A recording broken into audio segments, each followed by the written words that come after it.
ओम शांति। आज बाबा की ट्यूसडे की मुरली की पहली बात है। बाबा ने कहा जैसे जिनकी झरमुई झंगमुई करने की आदत होती है ना, इसको इसको हिंदी में हम कहेंगे परचिंतन। तो जिसकी परचिंतन करने की आदत है वो इस यज्ञ में विघ्न रूप है। अब विघ्न रूप का मतलब, या यज्ञ क्यों कहा बाबा ने, तो हम इसको सिंपल वर्ड्स में समझे। इस ज्ञान के मार्ग में या सेंटर पर वो प्रॉब्लम क्रिएट करने वालों में से है जो सिर्फ परचिंतन करते हैं, यानी औरों को देखते हैं, उनकी गलतियों को देखते हैं और उसी का चिंतन करते हैं।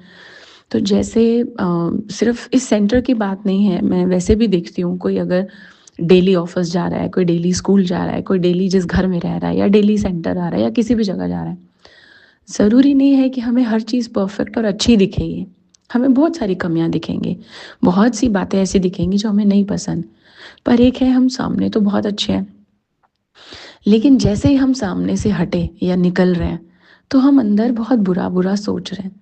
तो आप सोचिए कि अपने लिए तो प्रॉब्लम क्रिएट कर ही रहे हैं, लेकिन उस इन्वायरमेंट को भी हम खराब करने का कारण बन जाते हैं। इसको हम एक एग्जाम्पल से समझते हैं। जैसे अभी थोड़े दिन पहले किसी एक ग्रुप से मिलना हुआ, तो मैं किसी भाई को, बाबा के जो बच्चे हैं ब्रह्मा कुमारी इसमें, तो उनको सामने वाले ग्रुप से इंट्रोड्यूस करा रही थी।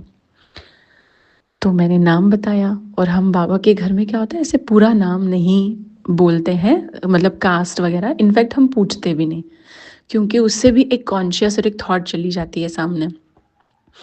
तो मैंने नाम बताया, सिर्फ आधा नाम बताया कि ये इनका नाम ये है। तो सामने वालों ने पूछा, अच्छा पूरा नाम क्या है? तो उन्होंने भी बताया कि पूरा, उन्होंने अपनी फिर सरनेम जोड़ के बताया। तो सामने से क्विक रिप्लाई आया, अच्छा आप बनिए हो, अरे फिर तो बहुत पैसा, बहुत ये।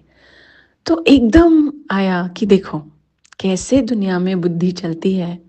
यही एक वजह है कि कभी भी जो धार्मिक लोग हुए, उन्होंने कभी अपना पूरा नाम कहीं पर भी मेंशन नहीं होने दिया।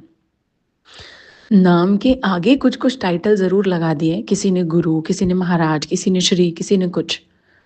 या जैसे बाबा के घर में भी BK लगाते हैं हम, ब्रह्मा कुमार या ब्रह्मा कुमारी।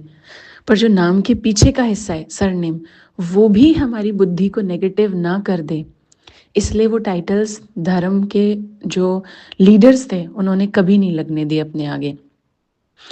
तो ऐसे ही अब कभी कहीं पर भी हम जाते हैं, जैसे हम ऑफिस में ही काम कर रहे हैं, हम स्कूल में टीचर से ही पढ़ रहे हैं, अब हमें पता है कि वो कौन सी कास्ट, कौन से रिलीजन को बिलोंग करते हैं, तो कभी दिमाग खराब होता है ना, तो एकदम से निकलता है, हाँ ये तो है ही ना, वहीं के तो है ना, इसलिए इन्हें समझ में नहीं आएगा। या फिर ये तो सिर्फ एक एग्जाम्पल है कास्ट या टाइटल की जो बात हो रही है, पर कई बार जैसे हम केबिन से निकले किसी के, चाहे डॉक्टर है चाहे कोई भी है, और हम जहाँ से निकले, जहाँ पर इतने अच्छे से मिलकर बात कर रहे थे, तुरंत निकलते ही हमने कुछ ना कुछ नेगेटिव सोचना शुरू कर दिया। तो ऐसे जो लोग हैं वो बाबा ने कहा ऑब्स्टेकल्स बन सकते हैं उस जगह के लिए, और मेजॉरिटी ऐसे ही होते हैं। तो आज बाबा ने कहा अपना ध्यान रखना है इस बारे में। दूसरी बात आज बाबा ने कही, जब भी कोई कमेटी बनाते, और ये बात तो पूरी दुनिया पर लागू होती है, जब भी कोई कमेटी बनाते हो तो उसमें एक दो महिलाओं को ज़रूर रखना चाहिए, क्योंकि वही तो लक्ष्मी है ना।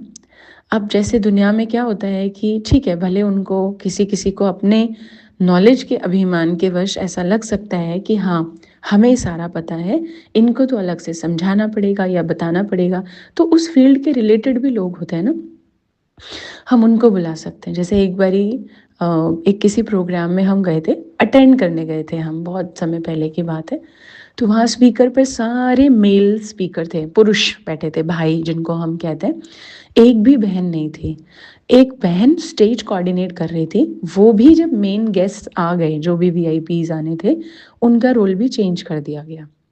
तो जो वो ऑर्गेनाइजर्स थे, मुझसे रहा नहीं गया, मैंने ऑर्गेनाइजर्स को बोला, मैंने कहा आप बात कर रहे हैं विश्व में यूनिटी की और हार्मनी की, तो वो दो लोगों के बिना कभी भी नहीं होती है।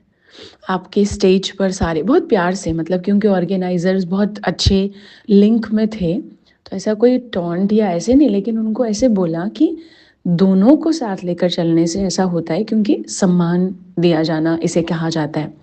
फिर ये तो ये हो गया ना, हम थ्योरी में हम बहुत बात कर रहे हैं, लेकिन हम प्रैक्टिकली वो नहीं कर रहे हैं। तो बाबा ने ये कितनी अच्छी बात आज बताई है कि कोई भी कमेटी बना दो। अब ये कमेटी चाहे किसी ऑफिस का कोई ग्रुप है, चाहे कोई स्कूल का ग्रुप है, चाहे कोई बिजनेस का ग्रुप है, कोई भी चीज़ है, तो ऐसा नहीं कि हाँ मैंने मेरी बेटी के नाम पे बिजनेस रखा है, मैंने मेरी वाइफ के नाम पे, मैंने मेरी माँ के नाम पे, और कहने को एक भी फीमेल आपके बोर्ड ऑफ मेंबर्स में नहीं है, तो ये रियल रिस्पेक्ट नहीं हो रही है। तो इसलिए बाबा ने की ये बात कही।